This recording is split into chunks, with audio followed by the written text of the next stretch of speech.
Hello and welcome to the Chronicles of a Gooner. It's the fans phoning show. Will be kicking off in around about 5 minutes. So stay tuned or even grab yourself a cup of tea. We'll be live at 9 p.m. We'll be taking your calls for an hour, talking all things Arsenal.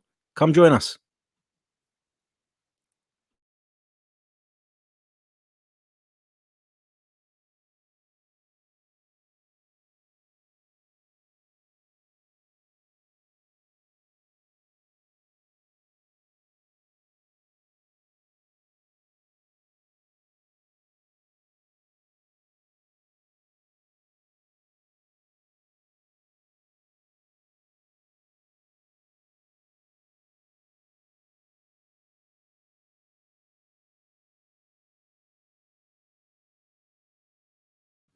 Hello and welcome to the Chronicles of a Gooner, the Arsenal podcast. It's our deadline day special fans phoning. We'll be kicking off in around about 4 minutes time. So grab yourself a quick drink and log back on, and we'll be taking your calls for the next hour right through until 10 p.m. You'll be able to have your say on Arsenal's transfer window and anything else that you fancy talking about.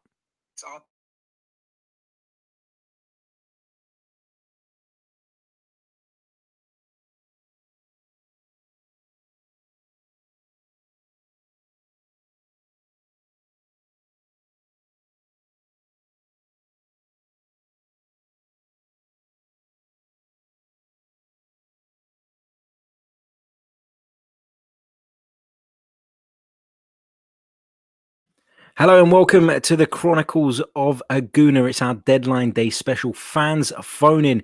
We'll be taking your calls from 9 to 10 p.m. live on air. We're streaming on YouTube, Facebook, Twitter.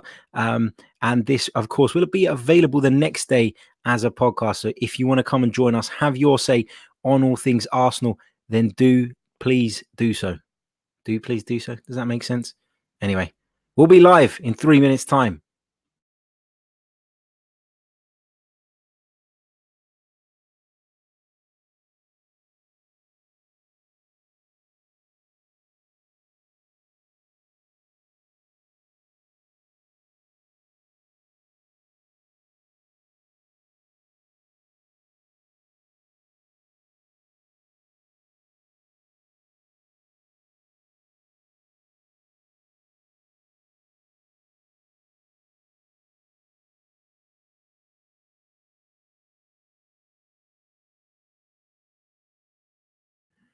Hello and welcome back to the Chronicles of a Gooner, the Arsenal podcast, brought to you by the Last Man Standing with loserpool.com. This is our deadline day special fans phone, and you can have your say on the transfer window and anything else Arsenal related between 9 and 10 p.m. We'll be taking your calls. Going live in around about 2 minutes. Bear with us and enjoy the show.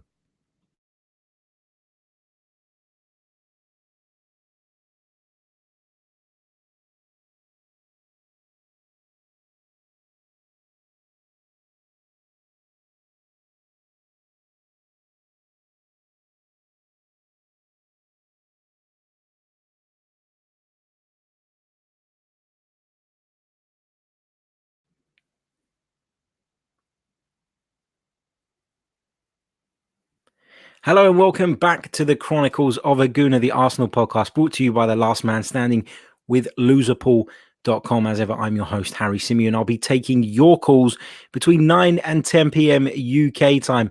We'll be getting through as many of your calls as possible so you can have your say on all things Arsenal.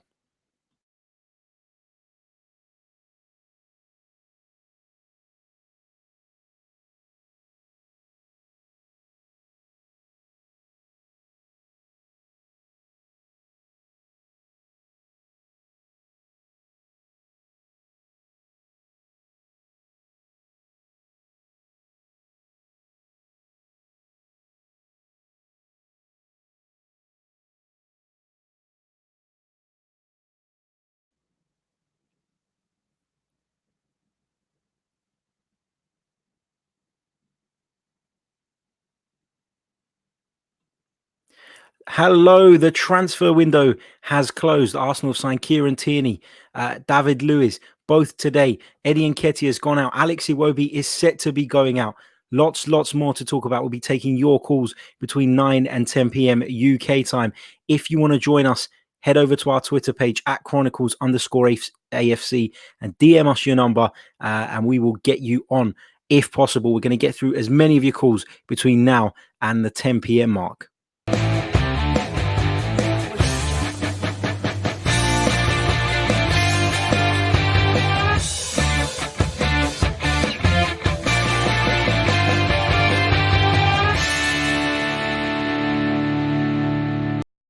Hello, good evening, and welcome back to the show. It's the Chronicles of a Gooner. It's the fans phoning, and this is a deadline day special brought to you by the Last Man Standing with loserpool.com. As ever, I am your host, Harry Symeou, and on tonight's live show, we'll be taking as many of your calls as possible.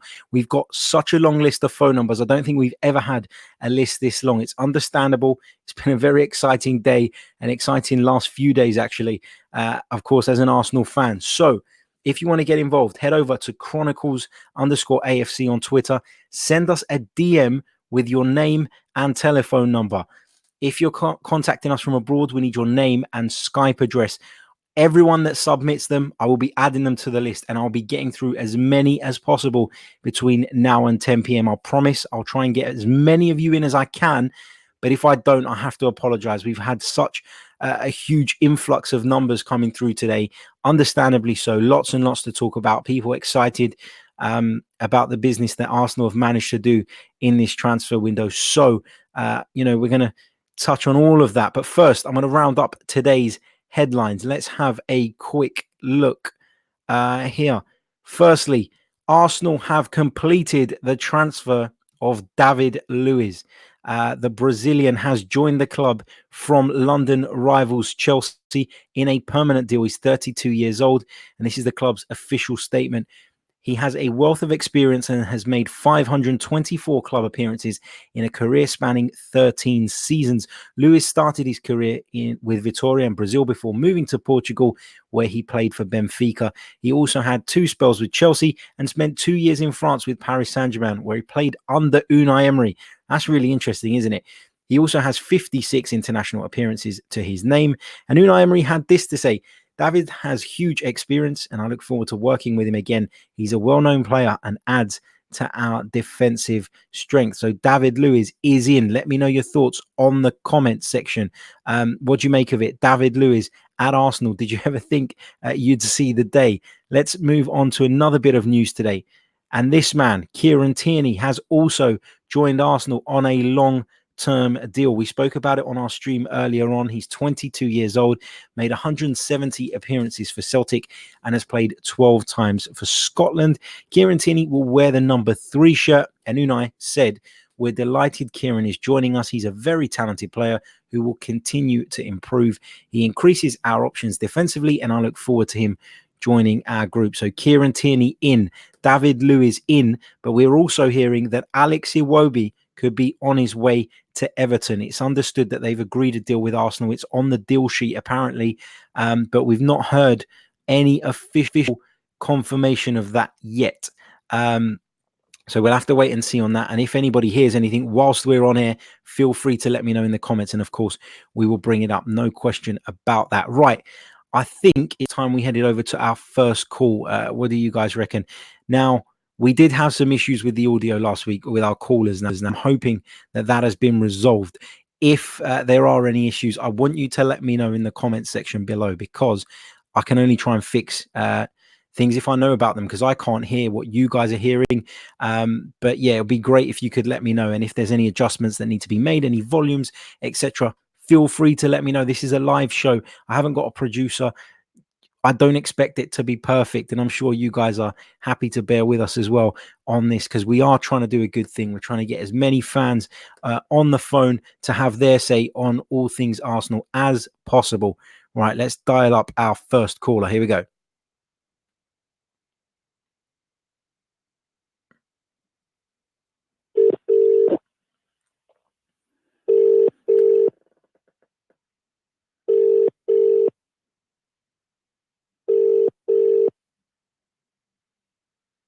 Hello.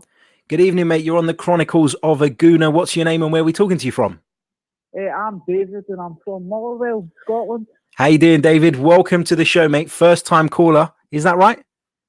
Yes, it was very first time caller. Good stuff. The first time I watched it last week. Good stuff, mate. Good stuff. David, seeing as you're based up in Scotland, let's start off by talking about Kieran Tierney. How are you feeling about that? And you might be able to shed some light on Kieran Tierney, actually. Have you seen him play often? Well, I'm from the same scheme, the same area as him, and I've watched him since he was in the Celtic youth squad. Yep. What have you made of him? Oh, he's a fantastic player. Far in doubt, I think he is better than Robertson. Really? Because he can play anywhere in defence. He can play right back. What he usually does play right back with Scotland because Robertson plays on the left and he can play centre back. He's an all-round fantastic defender, and I think it's a great signing for the club. Brilliant stuff. I'm glad to hear that. The more positive reviews we hear, the better. Guys, can you let us know in the comments if all the audio is okay? Because we did, as I said, have some issues last week, and I'd like to make it as audible as possible. David, what have you made of the transfer window in general? How are you feeling about it as an Arsenal fan? Positive? Fairly positive. I'm unsure about David Luiz, though. Just, I don't think that's a kind of defender Arsenal need at the moment. I think we need somebody that would be able to go forward and doesn't make mistakes, because I watched him last season with Chelsea and he made a good few mistakes. But equally, David, though, he was fantastic under Antonio Conte when they won the league, wasn't he? He was fantastic. How long ago was that? 2 years ago? 3 years ago? Yeah, a couple of seasons ago now. A couple of seasons ago. Do you think though? Do you think though that given that we only had a couple of days to get somebody in, and David Luiz became available for £8 million, do you not think it was kind of? I wouldn't say settling for something that whatever we could get basically, but it was certainly a case of Arsenal not exactly having lots of options. So I didn't actually know the price. The price here, £8 million is actually a good price. It's a fantastic price, isn't it? It is, because I saw the price Upper Meccano was. He's got a release clause of 90 odd million. But yep. I've never saw him play, but I saw David Luiz plays, and on his day when he's minds 100% in the game, he can be a great defender, he can be a great passer. Just that, is that the player we're going to get? And we just got to get somebody that's just riding out the last year of his career. Yep. Fair play, mate. Just finally, David, what do you make of Sunday's game? How are you feeling about it? Positive? What's your prediction? My prediction, I think Arsenal will win 3-0. 3-0 to the Arsenal. I'm going to be taking your prediction. So if you are calling in tonight, please have those ready, because I will be coming to you on them. David, thank you so much, mate. I've got to cut it short there because we've got a whole long list of people this evening that we want to get through. But thank you so much, and we hope to speak to you again very soon. Right, thank you as well. Right, cheerio. Cheers, mate. Bye-bye. Cheers, bye. Brilliant stuff. David there from up in Scotland. Right, before we go on to the second caller, let's look through a few of your live comments coming through. Matt Hales says 2 great defensive signings, both great ability on the ball. Certainly, if Arsenal want to play out from the back, that's the way to go, isn't it? Let's see what else. Zod Sinclair says, peace treaty signed. Touche, Cronky. Touche. Let's see what else we've got. Todd Smith says, great transfer window, probably the best I have seen in a long time. We just addressed a lot of issues that needed to be sorted. What else have we got here? OD Behavior says, leaving the transfers aside for 5 seconds, I can't wait to see my little man Torreira starting a fresh season with us, getting stuck in. Nimsy Lot says, we can still shift some deadwood to Euro clubs and make moves in January, still finally moving forward.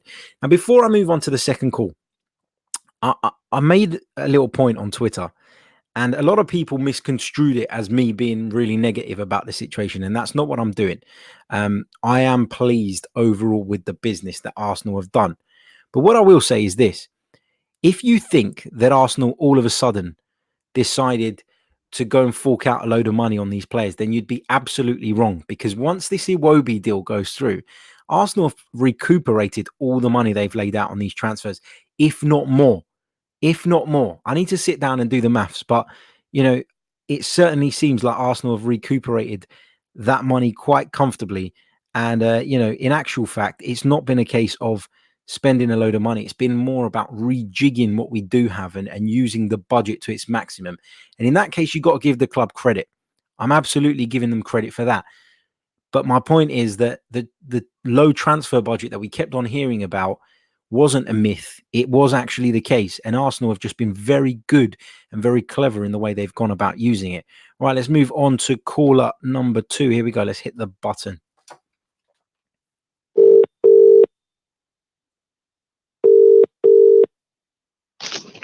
Hello, Andrew speaking. Good evening, mate. Welcome to the Chronicles of a Gooner. Name and where are you talking to us from?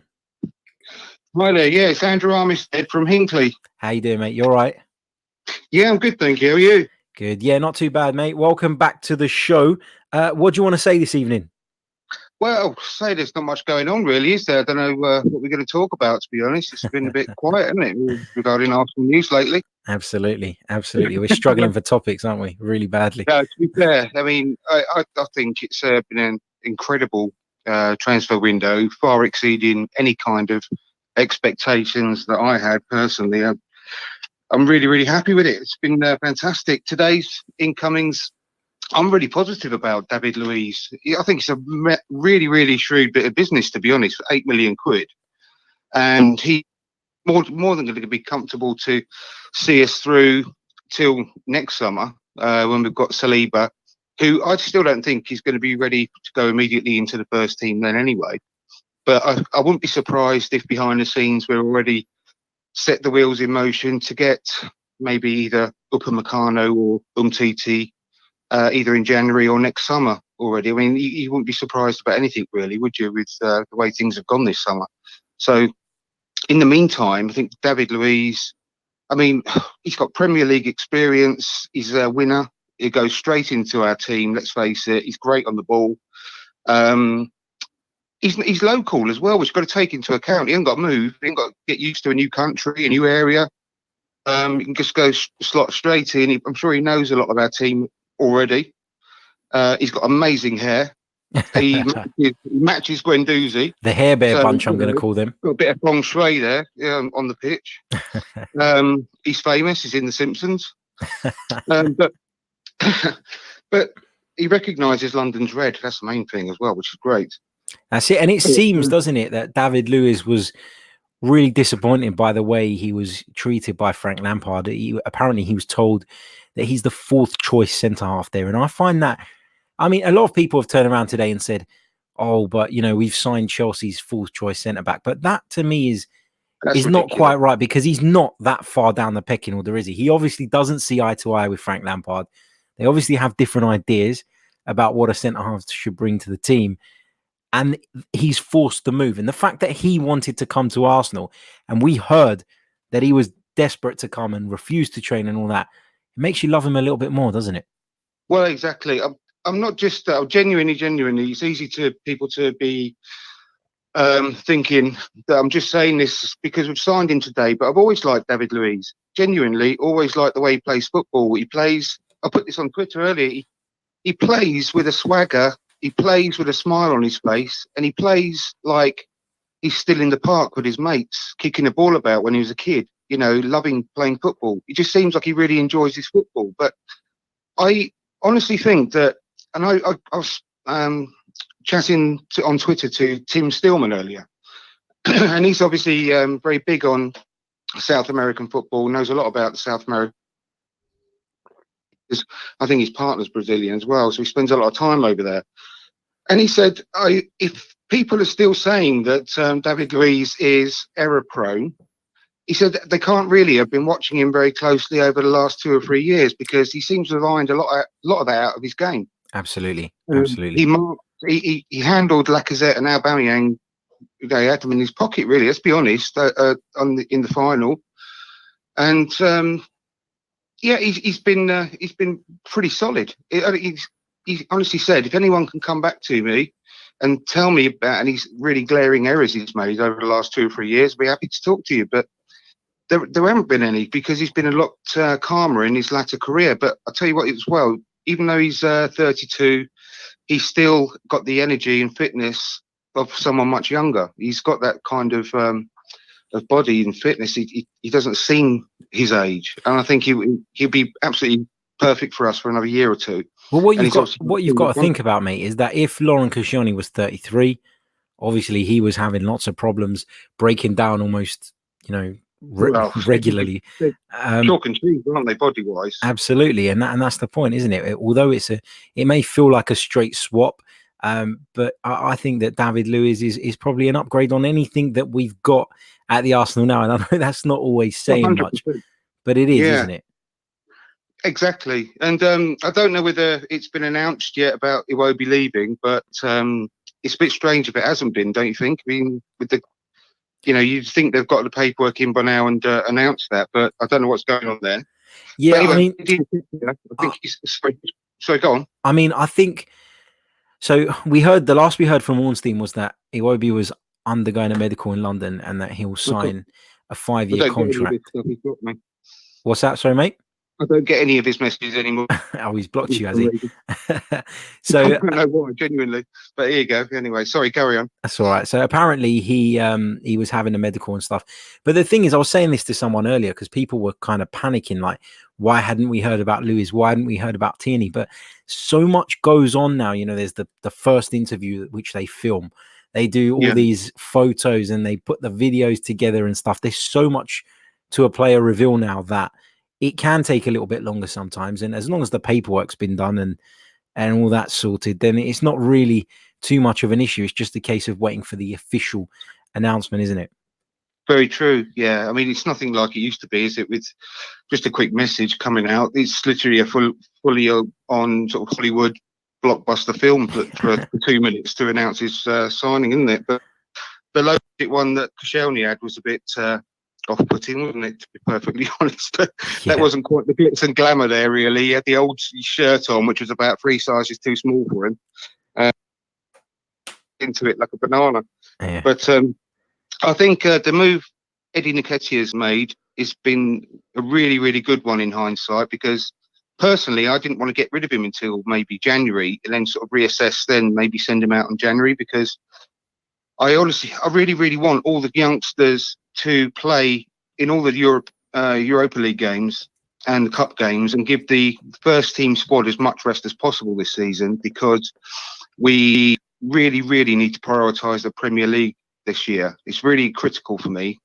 If it ever came to the situation where the kids didn't really perform very well in the Europa League and we ended up getting knocked out, I really wouldn't give a monkeys, to be perfectly honest, this year. I know a lot of people disagree with me. Yeah. They said we've got to win, we've got to play every competition to win, but it really didn't. I don't think it does us any favours. And as much as I would absolutely love to win the Europa League, it can't be our priority this year because of the way the Premier League could be unfolding the same as last year. Agreed. I think Tottenham. There are, to be fair, a lot will be depending on their new signings, how they perform this year. But before that, they've made these new signings. They're only going one way, as far as I was concerned. Every single media outlet's got them to finish third, and I don't get it. I don't get why. Yeah. People say there's a famous saying where if you keep doing the same thing, you're always going to end up getting the same results. Yep. And their squad has been together for so many years, and their points tally has been decreasing over the last 2 years. And I just don't get why people think that they are nailed on certainty for third. I don't believe that they are. It's a great point, Andrew. It's a great point. Sorry to cut you there, mate, but the Iwobi news is out. It's official. Is it? It's on great. Sky Sports. Iwobi makes Everton move. The deal we've been waiting for this evening, and Alex Iwobi has signed for Everton from Arsenal for an undisclosed fee, as it always is with Arsenal, after agreeing a 5-year deal. Now, we understand that it's around about £28 million up front with about 7 million in bonuses. That's what we've been advised. So it's quite a fair chunk of money. Andrew, sorry, just final point, mate. What did you want to make? Because I've got to move on to the next one, unfortunately. Very, very briefly, I think that it's not going to be beyond the realms of possibility that Liverpool is still going to have a fantastic season this year and not get the same amount of points as last year. I find it hard to believe that they're going to go through another season only losing one game. Yep, I agree with that. It's quite conceivable that they can still have an amazing season and end up on 87 points. Don't you think? Yeah, absolutely. 10 points less than last season. So very briefly, that would mean that the way things finished last year would be 15 points behind them. And I think that the improvements we've made in the squad are more than capable of winning 5 more matches than we did last season. Okay. Great stuff, mate. Thank you so much, mate. That will basically close the gap on Liverpool as well. That's what I'm trying to say. Yeah. Fingers crossed, mate. Fingers crossed. Thank you so much, Andrew. And we'll speak again soon. All the best. Yeah, speak soon. Bye-bye.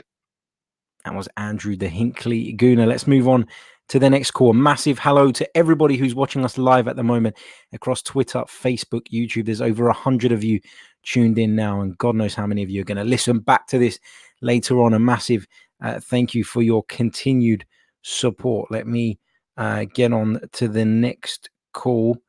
Here we go. Let's hit the button. Oh, I don't think I put that in right, did I? Let's go again. Nope, I must have the wrong number there. Let's move on to the next one and we'll come back to that number. Maybe I copied it down wrong. Could be my fault. I've had a mad day, as you can imagine. So I won't be surprised if I've made a mistake. Is not recognized. Please check the number and dial again. No, that's 2 numbers that we're getting and we're not getting through to. Let's move on to one more. Here we go. I'll have to go back and pick these up because it could be me. Apologies if you've put your number down and I'm just dialing it wrong.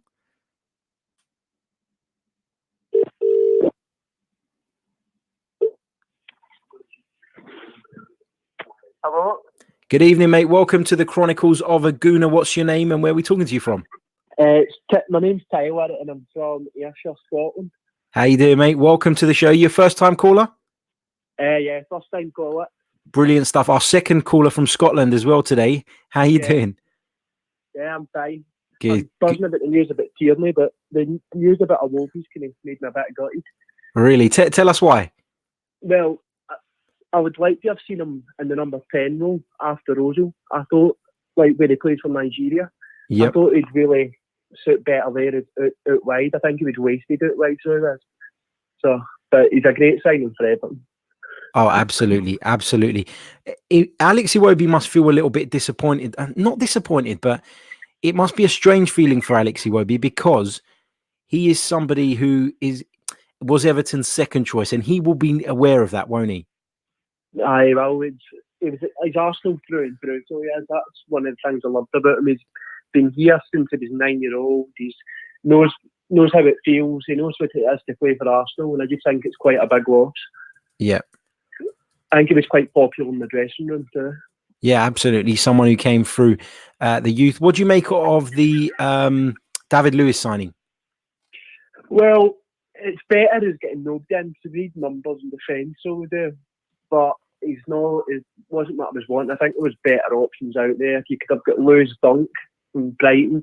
I think he'd have been a brilliant signing. And the ideal signing would have been Upam and Ghana, but maybe that's one for January. Yep. That's one. It could be one for January. It feels like, though, Arsenal may not be spending any significant amount anytime soon. I don't know how you feel about that. Well, I think we need to build on this. We can't just leave it at that. We need to build on it. Work needs to continue. That defence still needs work. we definitely need a centre back. Then we're going to need a centre mid next year to see if Symeou, if we sign him permanent or back to Real Madrid.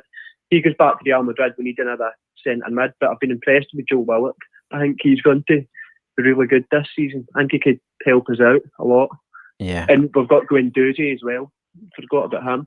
What do you think of Guendouzi, mate? What do you think about him? I've kind of got a mixed opinion on Matteo Guendouzi. I'm the same. I don't really get the hype that everybody's saying, but it does. It seems to read the game well, and he's always looking to go forward.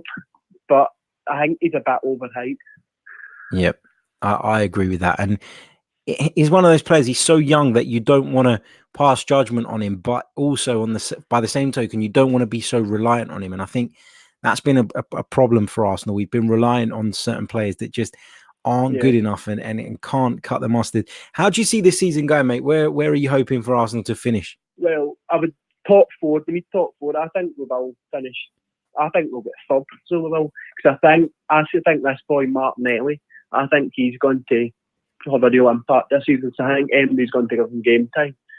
So I think he could be a big part. I think that could be a big shot this season, Martinelli. I think he could bust through. He certainly looked lively, hasn't he, in the pre-season games that he's taken part in? I would certainly say so. I think he's done pretty well, and he missed a good chance against Barcelona. But for me, it was about getting in the position, wasn't it? Yeah. And Kieran Tierney, he's gone better. I've seen him play live, so I have a few times. Kieran Tierney, he's going to be absolutely brilliant when he's fit. So yes. We're hearing glowing reviews on Kieran Tierney from Scotland, which is what we want to hear. Kieran Tierney's brilliant, so yes. Good stuff. Glad to hear it. Just while I've got you on the line, mate, bear with me 1 second. Just going to jump over to some of the comments that are coming through at the moment and get your thoughts on some of them as well. Bennett Hashani says, we can fight for the title. Is that a little bit premature? It's a bit premature. Like, I still, defensively, I don't think we're cut out to challenge for a title. Like, we could get top four, but definitely not challenge for a title. Yeah. If we got Upamecano, and I would have maybe said maybe, but I think City will win it again. Yeah, I think so too. Just finally, mate, what's your prediction for the weekend's game? How do you see it going up at Newcastle? Well, it's first game of the season. You know our record, the first game of the season. It's not great. So I'll say 2-1 Arsenal. 2-1 Arsenal. Lovely stuff. Mate, thank you so much for coming on, and we hope to speak to you again very soon. Yeah, that's fine, mate. Thanks for having me on. Cheers. Cheers. Take care. Right. See you later, mate. Cheers. Another great call. Fantastic call. There's over 200 of you watching us live now. Big hello to every single one of you, and especially to Craig over at the Same Old Arsenal. Luiz from 40 Yards, he says, what a day.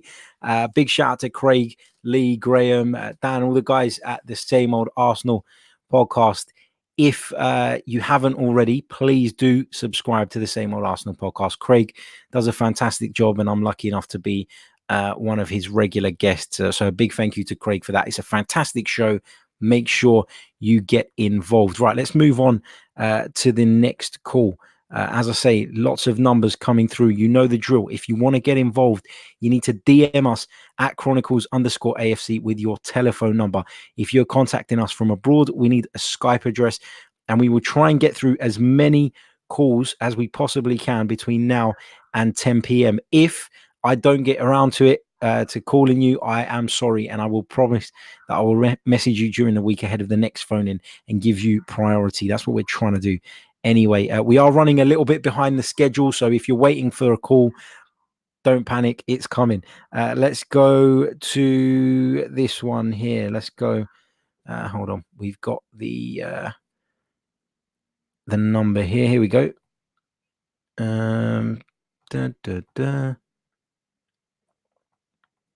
Here we go.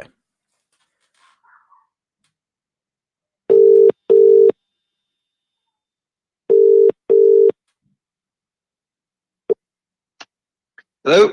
Good evening, mate. Welcome to the Chronicles of a Gooner. What's your name and where are you talking to us from? Hi, I'm Nile, and I'm calling you this evening from Glasgow. Ironically, I'm just down the road from Lennoxtown, Celtic's training base, where Kieran Tierney left just last night. Fantastic stuff. You're our third caller from Scotland this evening. That's incredible. What are the chances? How you doing, mate, first of all? Yeah, doing very well, doing very well. Very happy with the business that Arsenal have done today. I suppose I'd be like many of the Arsenal fans have been refreshing Twitter every single minute, tuning into Sky Sports News, trying to get all the latest updates. But now that everything has been wrapped up, I think it's been a very positive window for Arsenal, and excited for the season ahead. Absolutely. What do you think about the, well, you've spoken about Kieran Tierney. I'm sure you're a fan, but what do you make of the David Luiz signing? Because that has divided some opinion. And I'm not saying it's a 50-50 split or anything like that, but there are a lot of Arsenal fans who are not best pleased by the signing of David Luiz. What do you make of it? Yeah, I think it's come a little bit from left field. He wasn't a name that was talked about really until about the last 48 hours or so. I think in a dream world, you're looking at Upamecano to come in, Saliba, who's obviously gone back to St. Etienne on loan, combined with Rob Holding, and then there's real potential there for a central defensive partnership. But I think in the bigger picture, I think Arsenal may be playing the long game with this. I think David Luiz, he's 32 years of age. I think he still has 2 good years in him. If we can manage our finances properly, get back in the Champions League, I think at that stage, then Arsenal is always going to be a very attractive proposition. And if you can get in an Upamecano this time next year, when apparently he will be going into the final year of his contract, if he doesn't sign another one in the meantime, then I think it's actually a shrewd piece of business from Arsenal. I do maybe question the motives of David Luiz. I mean, Chelsea have Champions League football, but potentially he's not going to see a lot of first team action under Frank Lampard, who it looks like is going to go with Rudiger and Christensen at centre back. So I think we've been the ones to profit from him not being in favour at Chelsea. This is different though, isn't it, to previous times when we've taken players from United or Chelsea. This is the player wanting to come to Arsenal. He's obviously had some sort of issue with Frank Lampard. He obviously knows Unai Emery and feels like he would fit in at Arsenal and it's a good home for him. And personally, I don't think that David Luiz is the greatest centre-half in the world. I think he's a fantastic footballer though. Very talented, very comfortable on the ball, can take a free kick, often plays fantastic balls over the top. And with the runners we've got now, you'd hope that would be something we see as well. But this is different. I think that's the big point, Harry. We've got the likes of Aubameyang. We've obviously added serious pace in Nicolas Pepe as well. And for me, I've watched David Luiz obviously lots in the last couple of years. He is fantastic at playing that diagonal ball over the opposition's left back, particularly. And if we can get Nicolas Pepe onto that can really stretch defences, get us higher up the pitch, and get us on the front foot because. We are absolutely at our best when we're on the front foot. When we've got to sit in against teams, particularly away from home, we've been just getting picked off and we've been too easy to play against. And I think that there's real potential there, as well as he is very comfortable on the ball. And the style that I feel Emery wants to play, I think we need players like that. The only one we really had last year was Rob Holding, and then obviously he got injured. Socrates is okay on the ball, but he doesn't really have the range of passing. I would think that alongside David Luiz, there is the potential there for a decent partnership. Absolutely. Almost 300 people are tuned into us live at the moment. That's incredible.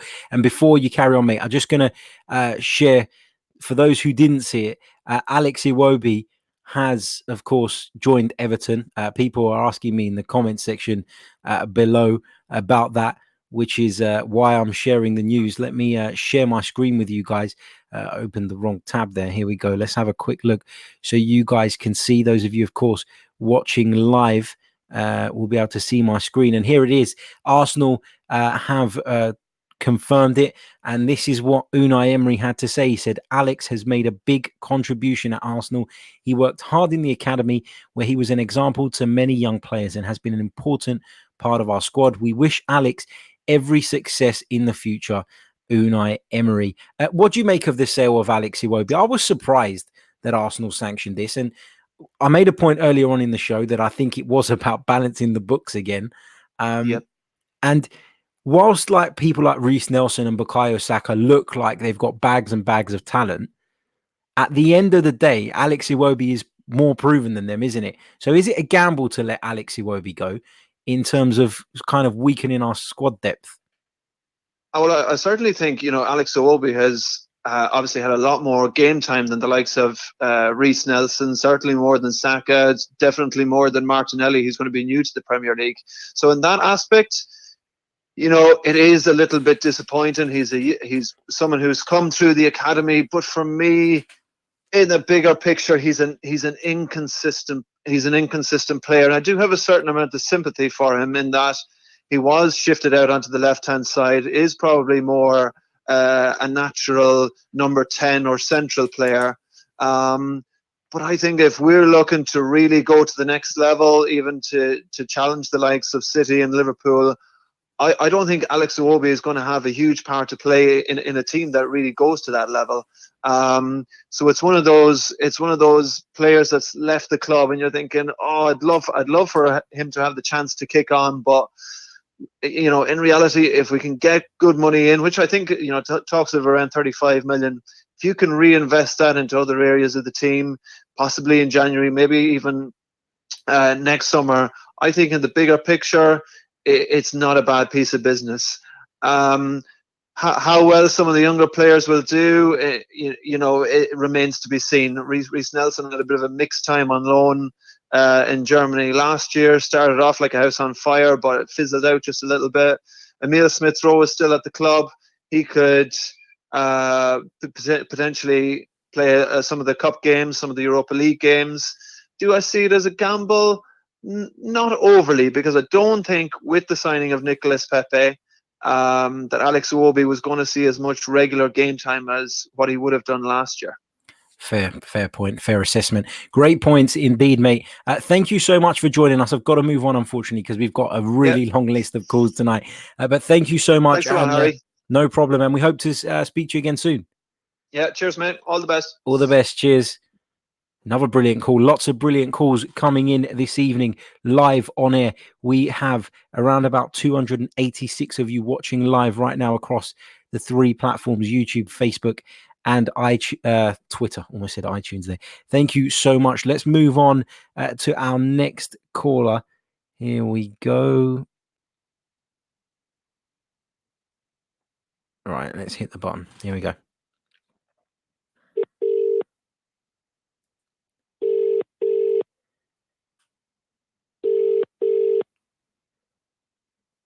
Hello. Good evening, mate. Welcome to the Chronicles of a Gooner. What's your name and where are we talking to you from?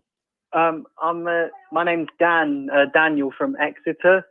Daniel, how you doing, mate? Welcome to the show.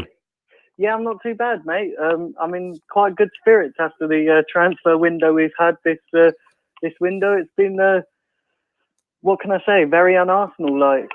And so, so you should be in good spirits. It has been quite good, hasn't it? Mate, I want to get your opinion on David Luiz. We've got a comment coming in from Gozmaz out in Cyprus who says, Emery clearly knows David Luiz, having managed him at PSG, so he knows what he's getting. In your opinion, is that why Unai Emery has opted for David Luiz? Has he gone for what he knows? I think it's a couple of things, to be quite honest. I think we all know that we tried to get Upamecano, but unfortunately, I think we left it too late in the transfer window to try and get that done. So I think it's a case of, getting somebody who's got more experience. And, David Luiz has got a lot of experience. He's got, he's won multiple titles with Paris Saint-Germain, with Chelsea. So he's got a lot of experience. The only thing that worries me is he has got a mistake in him. He has got he's a little bit similar to Socrates in the sense that he has got a red card in him as well. I do feel like if they're both playing together, which in my opinion maybe that should be the starting centre back pairing as moving forward until Holding comes back from injury. I do feel like they're very similar in that they're both aggressive defenders, aren't they? They both like to put themselves about, but I do feel like David Luiz has got a red card in him.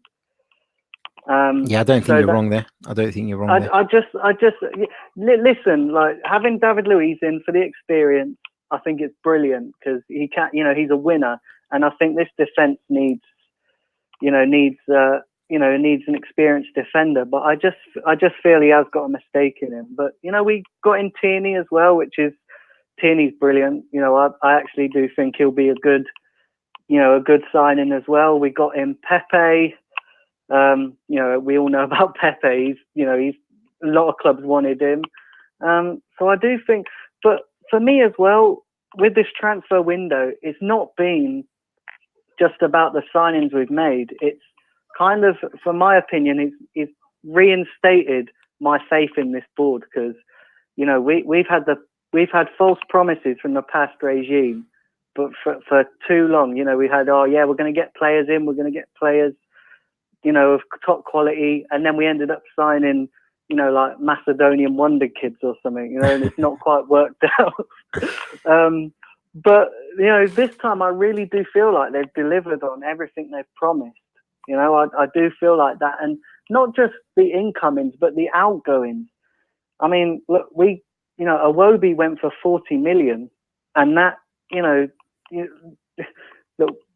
remember a couple of seasons ago we signed Mesut Ozil for 40 million. So, I don't think Iwobi is worth 40 million, but to get 40 million from him, I think that's great business by the club. I think that also shows that we're not just going to let our players go for free now. If you want our players, you're going to have to pay top dollar for our players, because for too long we've let good players go for next to nothing, and it's damaged us as a club. It's damaged us in terms of bringing top quality in, and now now the tide is turning. We're actually thinking and acting like a big club. Don't get me wrong, we were never going to fix all our defensive problems in this window. That was never going to happen. We were not going to go from where we were last season to title challenges this season because there's too much to fix. But I think we're definitely making a step in the right direction, and if we can keep, maybe get top 4 this season, maybe get to January, assess it in January, and then get a top quality defender in, maybe not in January because it's too hard to get those kind of defenders in. And then, I do feel a bit positive about, I do feel quite upbeat. I do feel like we have turned a corner, and we've got not aggressive players on the pitch, but we've got an aggressive board who are going to go out there and get these deals done. And, we're quick enough to slam this board and slam this regime when they're not doing things we don't like. But Absolutely. we have to give them praise. We have to, because they've gone out there, and let's not forget, we're a Europa League team. We're in the Europa League. So to get the players that we did, especially Pepe, who is probably, he could have had the pick of, like your Madrids, your Barcelonas, your Juventuses, but he chose to come to Arsenal. So that just says to me, as a club, we've still got pulling power when it comes to attracting these big names. And you look at teams like Man United who are struggling to get players in, and Man United is probably the biggest club in England, bar them and Liverpool. So for us to do the business we've done, we can't underestimate that. We have to give so much credit to the board and so much credit to what they've done, because at the start of the window, everybody was a bit negative, after the Europa League final, and that it was a bit of a floppy end to the season. But I just feel like now this has given everybody a big lift, and especially we're only a couple of days away from going into the Newcastle game. I just feel like I think we're going to surprise a lot of people this season. I really do. But what this does mean, though, doesn't it, mate? What this does mean is that now there is no excuse if Arsenal don't make the top 4. So my question to you is, what happens to Unai Emery if Arsenal don't make the top 4? Well, yeah, I agree. I think last season was a bit of a, we gave Emery a pass because essentially he was working with the same squad, just a few additions, and he not really influencing it in terms of transfer dealings and stuff. And but I do agree. This year he's got to get top 4. You know, a top four is minimum. Maybe a trophy as well. I may be a little bit ambitious, but maybe an FA Cup, which is not out of our possibilities. Absolutely. But yeah, top 4. We've got to get. You know, I said it. You know, before the Europa League game, I was saying to people that if we don't get the Champions League, we could be in real trouble. And we didn't get Champions League, but I do feel a bit more positive after the kind of window that we've had. But yeah, we've got to get back onto Europe's top table, because absolutely we need to be there. We are the players we've got now. It's not a Europa League team. I mean, people are going to naturally look at the defence, and you have to understand as well. Like we've wanted excitement, and now we've got excitement. And okay, yes, while defenders are a necessity and they're a big part of our game, but when you think about it, defenders aren't really exciting signings. They're not really the signings to get as you fans, off the seat. Absolutely. Do you know what I mean? Like if I was to say to you, like if I was the board and I was to say, get excited, you're not going to think of, I really want a Delict or an Upamecano. You're going to think of those Pepe's, Aubameyangs, Lacazette. Yep, that's right. That's right. You know, even maybe Zaha's, and I think people have got a little bit, maybe, you know, the board are delivering with excitement, but maybe because, you know, we haven't had it for so many years. I think they're sort of, now we've got it, they're sort of looking at it and going, well, we need defenders. So I think the board, you know, you can't, you know, for years we've been spamming this board about getting exciting signings, and now they've done it now, haven't they? Because they've done it. You know, we can't really get on their case. I mean, yes, we do need defenders. We massively need a top drawer centre back. But in terms of what the board said they were going to do, they delivered. And to be quite honest, I have a little bit more faith in this board. I really do. And now it's down to matters on the pitch, and I'm really glad. And I also like the fact that we've had this window, and the window has ended right before the season, because what it's done is it's got all the fans hyped up. And I tell you what, that Newcastle game away at Newcastle is going to be some atmosphere. And then back at the Emirates for Burnley, the game against Burnley, it's going to be, you know, that game's already a sellout. So like that says all you need to know. It's going to be rocking. It's going to be amazing. And you know, and a good start to the season with the fans in good spirit. I mean, I'm a season ticket holder myself, so Dan, you're getting lots and lots of love in the comments. Lots of love. Everyone's saying big shout out to Dan. A lot of people recognised your voice and they know exactly who you are, and they're singing your praises. I thought they might. I thought they might, mate. I thought they might. Brilliant stuff, Dan. Apologies, I'm going to have to leave it there, mate, because I'm running out of time and I've got a load of numbers to get through. But thank you so much. Some great points, and I hope to have you on again soon. Yeah, definitely, and keep up the good work. I love listening to your show, man. It's brilliant. So keep it up, and I'll definitely be on again. Thank you very much, mate. All the best, and we'll speak soon. All right. Cheers. Thank you. Bye. Yes, that was Dan, the man who appears on AFTV. That's right. Lots of you recognised him instantly in the comments section there. Let's move on to another caller. We're running a little bit behind, but I'm still... You know what? If we have to go a few minutes over, we have to go a few minutes over. It's no big deal. Got nothing better to do, have I? Let's get on to the next call. Here we go.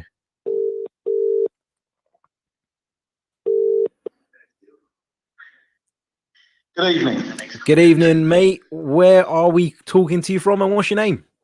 My name's Melvin from sunny Essex. Melvin, how you doing, mate? Welcome back to the show. Yeah, lovely. Thanks very much. Good stuff. How are you feeling about the business that Arsenal have managed to get done right at the end of this transfer window? I think it's very difficult to be critical of the Arsenal the way they've done it. I think things have just fallen into place as they wanted them to. I mean, you won't be thinking even that in the last minute. They got some money back from that, and they've actually balanced the books, which I didn't think they'd be able to do. So it's great. And we've got a better squad now. I feel we've got a much better squad. Yeah, you're absolutely right that they've balanced the books. And this is kind of the point I was making earlier. It's not a bad thing that they've balanced the books. I appreciate that, given the mess that we were in and the way things have been going in the last couple of seasons, that is imperative. But people took what's that. very important? Yeah, Sorry, Harry. That's you know right. What's That's very right. important, though, what people have missed out on. We've now, forget about the directors, they've done all right, but our negotiating team, that's where the upgrade is. Absolutely. They've actually done the business, and they've done it for good prices. So I think that really it makes a change to have a negotiating team that seems to have half a clue. Absolutely, no question about that. That's been the difference here. Let's just jump to the comments, Melvin, while you're on the line. I'm going to get your take on some of them as well. Here we go. Zod Sinclair says Everton and Wolves are strong. I pray we don't underestimate them ever. Great fighting managers and balanced fighting squads. Do you think that Everton and Wolves can pose a threat to Arsenal? Are they teams we should be looking out for, or should we just be looking up and worrying about the Spurs, the Uniteds, and the Chelseas of this world? 4 weeks ago, I'd have said looking down. I think now we can look up. They've got to catch us now. I think things have really taken a change for the better. I mean, even about the centre half we've just got. I mean, no, he wasn't on top of my list. It wasn't on top of a lot of people's lists. But he's an upgrade in what we've got, and that's very important. Absolutely. There's no question about that. What do you make of the Kieran Tierney signing? Are you pleased with that one? I'm a little bit gutted that he won't be ready for action straight away, but I suppose we just got to be patient. Yeah, he's 22 years old. We're going to see a lot of this kid. And I'll tell you something, I've got a thing that might be a bit controversial. I reckon he'll have a more influence on the team than Pepe. I really do. Because I think not only his defensive work, I've seen a little bit on YouTube, he can actually attack down that line and get crosses in where our forwards have never had that before. So I reckon he's going to make a lot of goals. Yeah, it's a great point. How are you feeling then going into the new season? Are you feeling like top four should happen? Do you agree with me that now that if Unai Emery is to miss out on the top four, there will be no excuse now? He's got 10 players in over the 2 summers. That's almost the whole team. He's had enough now, hasn't he? I would say yes. I know what your feelings are, Harry. I would say yes, but one thing to go against that is that to start with, the first half a dozen games or more, we won't have our strongest team. Absolutely. And we've got some very good teams we're playing. So if we all of a sudden have a bad run, and let's face it, in life, confidence is a very big thing. So it's very important that we go against the grain and win games perhaps we shouldn't win with the 11 we got on the field. If we get past that, then he's got no excuses now if we don't finish in the top 4. Absolutely. And you're right in saying that, we start the season. It's a little bit funny, isn't it? Because some players go on international duty, fitness levels are all at sort of different levels, and you can't always field your best team. But it's going to be a difficult start. We've got Newcastle away on the first day. We don't know how that's going to go. They've made a few signings. A lot of people have been negative towards Steve Bruce, but I'm sure when it comes to it, the Toon Army will be right behind them. You're going to then have Burnley at home. I think we'll win that. But then it's Liverpool and Spurs. And all of a sudden, when you think about it, Arsenal could end the first month of the season without very many points. But it's important that we stay patient, isn't it? Exactly, and keep the confidence up. Like I say, those first 4 games, we won't have our strongest team. Yeah, absolutely.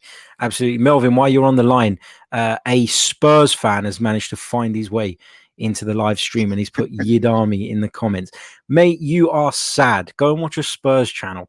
Bloody obsessed with us in every sense of the word. Jesus Christ. Actually, Luke, while you're on here, I wanted to ask you, I was looking for Dybala on fantasy football, but is he a midfielder or a striker? Because I couldn't find him. Yeah, that's what I thought. Exactly. Right. Who? Exactly. Is that Spurs? Is that the same as Tottenham? I think so. Oh, right. Thanks for that. Yeah, they haven't won anything, so I don't, they're not a famous club. Anyway, yeah, get rid of them lot out of the chat. Obsessed we've got with a us. very big, Harry, if we do well this season, we've got a very big decision to make at the end of the season, haven't we? What's that? Where to put the Real statue. That's it. The Raul statue needs to go somewhere, doesn't it? You know what? If we make a big decision. That's it. If we do really well and we bring in loads of revenue, we can even build a cheese room like Spurs. Imagine that. Oh, fantastic. Imagine that.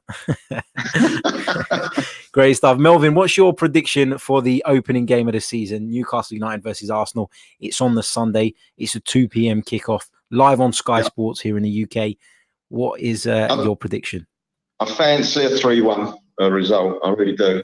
And also, I think the difference with our team now is that I think that if we go 1-0 up against any team, they'll be frightened to attack us because we can break so quickly now. It's like Liverpool were a few years ago. Absolutely. Not the greatest defence, perhaps yet, but that will improve.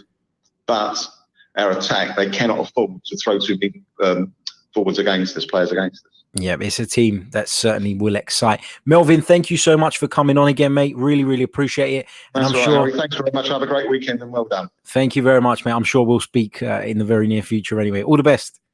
Cheers. That's the brilliant Melvin Marks, a regular caller to the show. Let's move on to the next number. We've been going for an hour now. Well, just under an hour, 55 minutes. But I've got a list in front of me. I will be coming to those calls. If we have to go to 10 past, quarter past, then so be it. It's a big day for Arsenal. It's transfer deadline day. This is a special. So, it's only fair. Let's move on to our next caller. We've gotten through quite a few this evening. Hello. Good evening, mate. Welcome to the Chronicles of a Gooner. What's your name and where are we talking to you from? Hi, Harry. It's Albert from Romford again, mate. Spoke to you last week. Albert, how you doing, mate? How's Romford these days? It's not bad. I'm originally South East London, but I'm an adopted, being a keyword, Essex person now. Whereabouts in South East London? I'm originally from New Cross Gate. Okay, cool. Yeah, stuck in between Peckham and lovely Lucian. Yep, I used to be in Croydon back in the day. Oh, see. Yeah, back in the day, mate. Back in the day. Night, innit? Yeah, back in the day. I didn't have a choice. I was too young at that point. But now I'm in North London and I'm enjoying the Arsenal, of course. Good, mate. That's what it's all about. What do you want to say, mate? How have you taken the transfer window? Are you pleased? Are you excited? What are your feelings on Iwobi, on Tierney, on Luiz? Cool, Harry. Where do I start, mate? I tweeted you yesterday about Kieran Tierney. I said to you, if he turns out to be a flop, you've got every permission to have a go at me, but he won't be. But I favorited that tweet, by the way. I've saved it. Well done. No, good. No, you know what? To be honest with you, I'm more probably buzzing about him than Pepe coming in. Don't get me wrong, I'm happy about him coming in, but as I said to you last week, I'm a massive fan of Kieran Tierney. Seen him play. I know he's been on Arsenal's radar for even, I think, probably a couple of years, and so I'm buzzing he's here. In regards to everything you just mentioned, in terms of the actual summer window itself, for me, I was looking at it in terms of more as the players leaving as well as the players coming in. But I mean, the one word I'd use to describe this transfer window, I can't remember a transfer window like it at Arsenal, if I'm being brutally honest. It's unbelievable in inverted commas. We've managed to clear out some dead wood. The transfers that's come in are a mixture of youth with Ceballos and Saliba and Martinelli. We've got ready-made with experience in terms of Kieran Tierney. He's ready to go in straight away, and he's injured at the moment, but hopefully he'll come back soon. And David Luiz. With Luiz, I think I tweeted you as well. I think I'm definitely 50-50, but it's more of a positive for me than a negative. Yep. I agree with you. I think it is a positive in the sense that, we've got to appreciate that Arsenal were trying to persuade Laurent Koscielny to stay. Unfortunately, Exactly. That didn't happen, and we left ourselves with 2 days. All things considered, 2 days, we could have easily had our pants pulled down on the fee as well because we were so desperate, but that didn't happen. £8 million for David Luiz. He's proven at the highest level. He's played for some good teams, some very strong teams. He's a winner, Champions League winner, Premier League winner, Ligue 1 winner. He's done it all. It's got to be seen as a positive, hasn't it? It is. I agree with Harry. Like, that's the key thing. Like you said, it's the experience within the Premier League. He came here before. He went to PSG. He played under Emery. Came back to the Premier League. Tell me a centre half that hasn't got a mistake in him. I mean, you know what I mean. It happens, unfortunately. Yes, he does take risks. He's done that throughout the whole of his career. But it happens when you try and play football out from the back, doesn't it? And that's the modern way. So you're gonna get those things. Yeah. So I mean, I'm not going to get on him with that because he's 32 years old. Harry, he's not going to change now. He's been doing it for his career for Brazil, for Chelsea, for PSG. So for £8 million, Harry, 2-year contract. To be honest, as you said, with 2 days left in the window, can't really complain at all. If I'm being brutally honest. Like I said, I think with this summer transfer window, it was clear for most Arsenal fans, if we're honest, that not all the issues were going to be addressed. I mean, I'd have loved to woke up this morning and hear that we bought a right back on loan, or we managed to dig one out of the woodwork and get one on a permanent. But you can't have everything all at once, to be honest. That's it. Are you pleased that Nketiah's got his loan? He's gone to Leeds. You know, Harry, I think, you know what? I think I've not got an issue with him going out on loan. I think that's a really, really good move for him. I hope he absolutely rips it up and tears it up in the Championship for Leeds. And just get him game time, Harry. We can't just rely on him being at Arsenal and coming in for Carabao Cup games and Europa League games. A regular run of games, being a hit man, being a man to put the ball in the back of the net. Yes, it's at Championship level, but then how are you going to get experience if you're not playing regular football? It's at the very top of the Championship level, though, isn't it? Exactly. Leeds are one of the top teams. They've got fantastic coach in Bielsa. So, if there was a place to go, Leeds was it. And I know that he was close to joining Bristol and he just didn't turn up to the medical because the Leeds thing came up. And that's understandable, isn't it? You can see why you'd want to play under that manager, play at a big club like Leeds where there is pressure. It's not Arsenal, but there is pressure there at Leeds. There is an expectation that they get themselves back in the Premier League. They're a huge club. So in many ways, it kind of mirrors, the kind of pressure that he's going to have to deal with at the Arsenal. Yeah, definitely. And a quick word on Raul.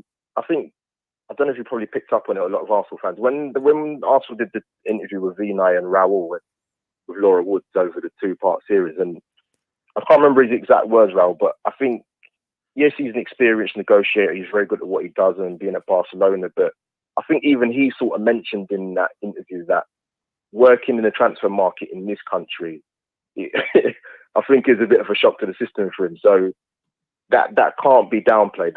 And I think that's quite key. You need to get, even in the experience of the guy as he is, you need to get used to working in your surroundings. So he's proved his mettle, his worth, his due diligence at being very good at what he does. It's been an unbelievable window. And in regards to Iwobi, I think for me it's good business.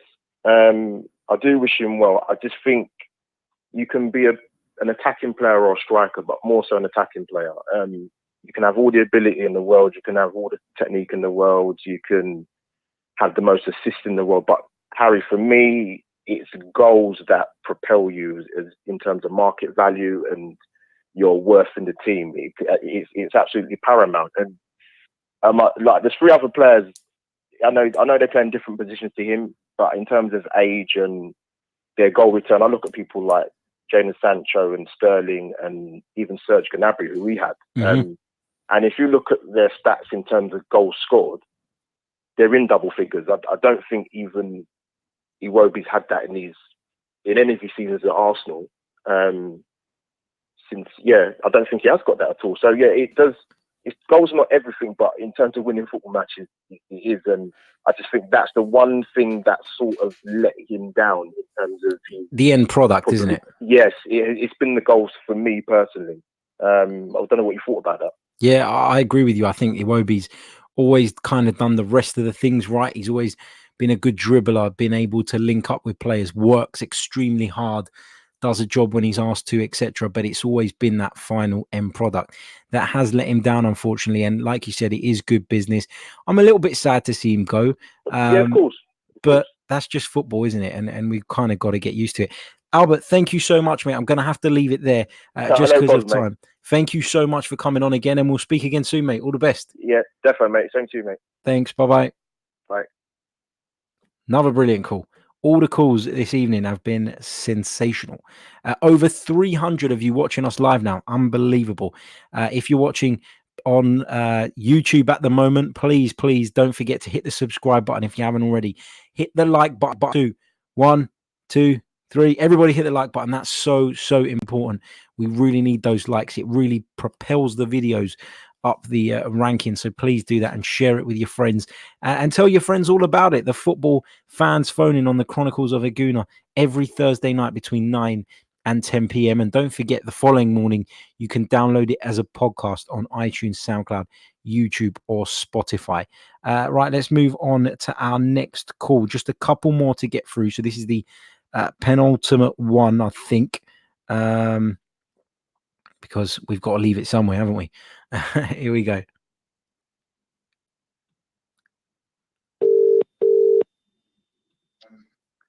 Hello? Good evening, mate. Welcome to the Chronicles of a Gooner. What's your name and where are we talking to you from? Hey, Harry, it's Miguel, Mr. Patience himself. How you doing, Mr. Patience? You all right? I'm doing good. I'm doing good. I was screaming for patience, man. Our fan base, I love us. We always do this, but even the Arsenal admin is starting to get pissed off at us. What do you make of the transfer window then, mate? That's what we're all sort of gassed about this evening. Of course, Arsenal have signed Honestly, Tierney, Luiz. it started off on a negative note. Everyone was saying, we care, do you? Guess what? They didn't only show us that they care, but they showed us that things are changing around here. They picked up their bootstraps and they're getting ready to go. They don't care no more. It's not about competing for top four. It's about one day challenging for the league. Absolutely. That's got to be the end goal, isn't it? You've got to 100%. reach for the stars, as they say, and try and hit the maximum. How are you feeling about the Alex Iwobi thing? We've heard a little while ago while we were live. It's emotional, man. I was looking on Twitter just a few minutes ago, and you can remember, like, I'm not that old, so I haven't been watching Arsenal for as long as you, Harry. But when it comes to are you trying to say I'm old? Are you trying to say I'm old? No, I'm just saying you're probably have a couple of years on me. But when it comes to Arsenal, Alex Iwobi, I've seen him his whole career, like from when he came in. So it's like, it's emotional. I remember when he scored these his early goals when he first came in, how he used to celebrate, and like just seeing that video on Twitter that I seen a few minutes ago, where there's music playing in the background, and he said, "I'm going to play for Arsenal forever." It just hurts. It hits you a little bit, but you understand it's football and this is a sport, and players are going to move on. I just wish him the best, and I'm happy that he's staying in the Premier League so we get to watch him grow.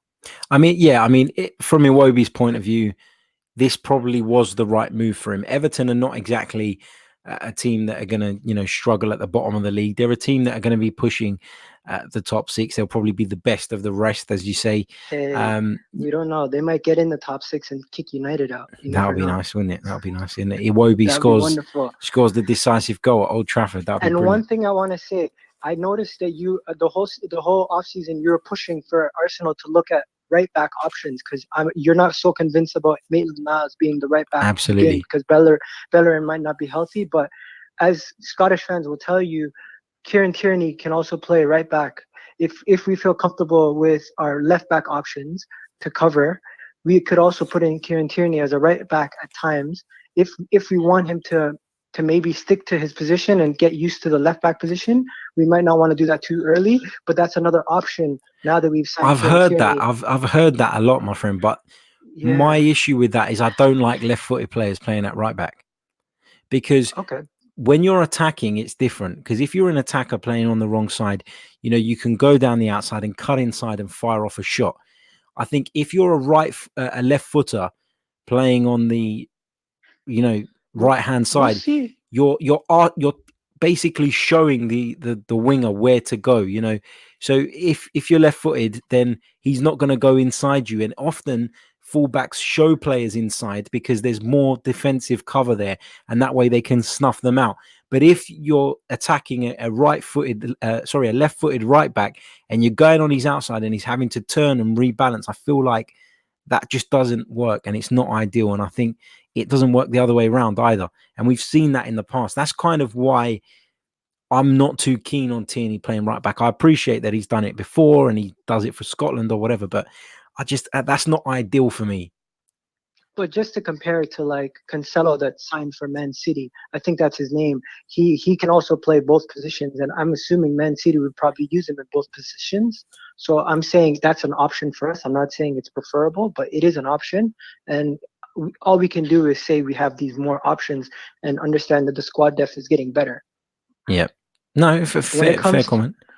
Yeah, when it comes to predictions, I don't like to really do too much predictions. Hopefully we get top four.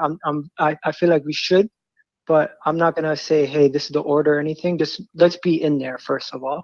And when it comes to the game on Sunday against Newcastle, I feel like hopefully we're gonna win 100%. I'm confident now, and I feel like that the whole playing away syndrome hopefully gone, and we kick it off with a win away from home in Newcastle. And oddly enough, that was two fan bases at the beginning of the window that were both in turmoil and seem to have both had decent windows and seem to both are going to be up for the first game. So we'll see how rocking that stadium is going to be that day.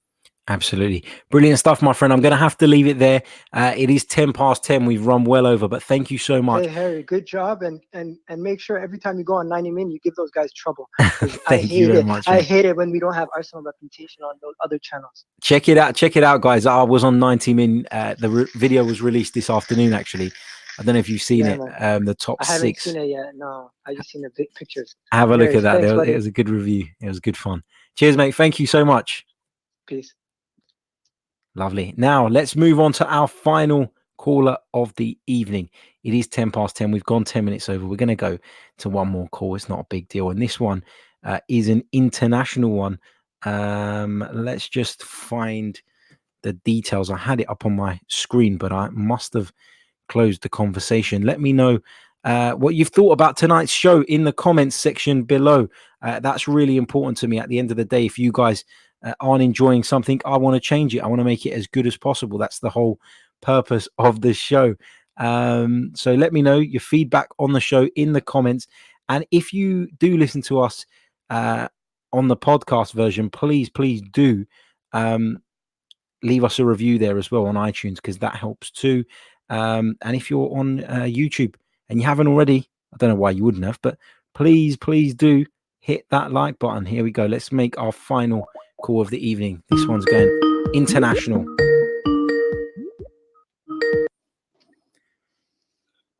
Hello. Good evening, mate. Welcome to the Chronicles of a Gooner, mate. Where are you talking to us from? Yeah, I'm calling from Naperville, Illinois, United States. Brilliant stuff, mate. What's your name? My name is Wasiu.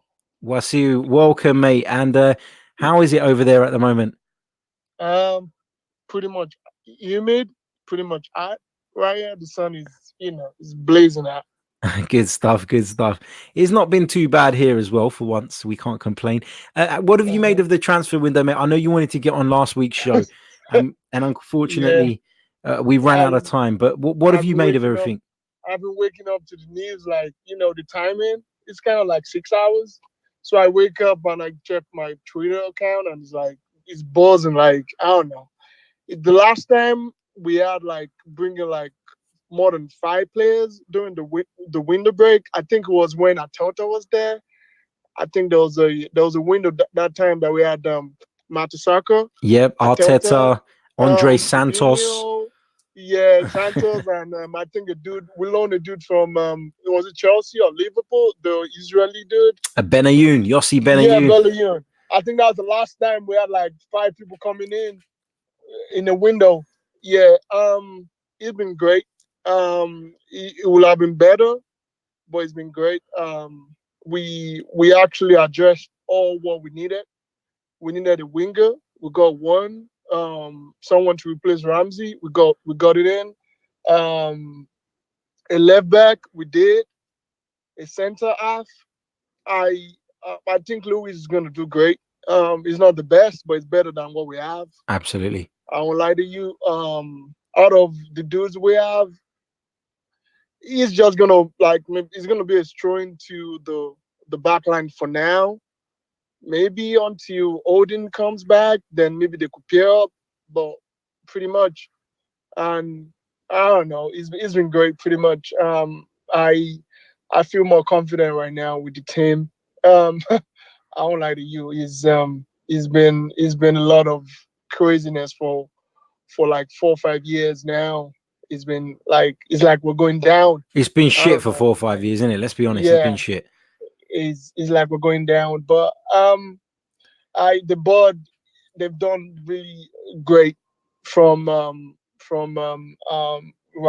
to Edu to the business, of Vin. They've really done the business side of it. But I'm sad on something. He will be leaving. Me too. Yeah, I don't know. The money was like yesterday when he came off for the first beat. I was like, what? I was thinking Everton will come back, but they actually wanted someone So for them to increase the money was too good for us to to let go. It was too good. But the business we've done so far, the coming in and going out, I think we've been good. We've been good pretty much. Absolutely. Don't disagree with that, mate. What do you make of the first game of the season? What's your prediction for Newcastle versus Arsenal? Yeah. St. James Park is crazy always. Tough place to go, isn't it? Yeah, I could go. I'll go for a 2-1 to Arsenal. Yeah, I see them. The Toons army is always crazy. It's like you're going to Anfield. Is always crazy. Yeah, it's always crazy. Yeah, I'll 2-1. Brilliant stuff. What time is it over there, mate? What time is it there? Yeah, right now is 4:15 p.m. Okay, so it's afternoon. So what time will you have to? So for you to watch the Newcastle game, if it's a 2:00 kickoff, you'll be like 6 hours behind. Am I right? Yeah. So if it's like a 2:00 kickoff, that's gonna be 8 a.m. 8 a.m. in the morning. So sometimes all those like on teacup or kickoff like 11:45 or 12 noon. So I have to wake up like 6 a.m. to be able to see the game. Wow. So yeah, that's all we do for Arsenal. That is dedication. That is dedication. Yeah, that's all we do for Arsenal. Arsenal is part of the family any day and time. So we eat, we live, we dream it. That's it. Absolutely. All the way. Absolutely, mate. Thank you so much for coming on, my friend. Thank you. I like the program all the time. I follow you guys. Your podcast, everything is informative, and thank you for calling in. Thank you so much, guys, for having me. No problem, man. We'll speak to you again soon, my friend. All the best. No problem. All the best. Take care. Wow. Call from the States. Brilliant stuff. We're going international these days. Massive thank you to every single one of our callers this evening. We're going to leave it there. We are 17 minutes over. So I'm going to leave it there. Thank you so much. Thank you to everybody in the comments section below who's left their thoughts, got involved in the conversation. Paul Friedman says, are you going to share your FPL mini league code? I'll have to tweet it out in the morning, mate, because I'll be honest, I haven't done it yet. I haven't done my team yet. I plan to go now, have a nice shower, chill out on the sofa with a nice cup of coffee and put together my fantasy football team. And then as soon as I do, you guys will know about it. I'll be tweeting it from my personal account, which is at Harry Symeou, and of course from the Chronicles of a Gooner 1-2. Don't forget to subscribe, like, and share. Please, please, please, if you're watching on YouTube, hit that like button. And you can find the podcast afterwards on iTunes, SoundCloud, YouTube, of course, or Spotify. This has been the Fans Phone In, brought to you by The Last Man Standing with loserpool.com, as always. And we'll be back next week at the same time, 9 till 10 p.m. every Thursday night. We'll be bringing you the Fans Phone In until the Europa League starts, and then we'll have to shift it around somewhere. Unless we're playing at 6 o'clock in Russia or something like that. But we'll keep you updated. If you don't already follow us on Twitter, it's at Chronicles_AFC. We'll be back very soon. Until then, take care. This is a Sofa Sports Media production. Follow us on Twitter at Sofa Sports Media. Subscribe to our Premier League show by searching for Sofa Sports Media on Apple Podcasts or wherever it is that you download them from. Join the Sofa Sports Media family to enjoy lots of exclusive content for the 2019-20 season. Sofa Sports Media. Subscribe, enjoy, and join the discussions.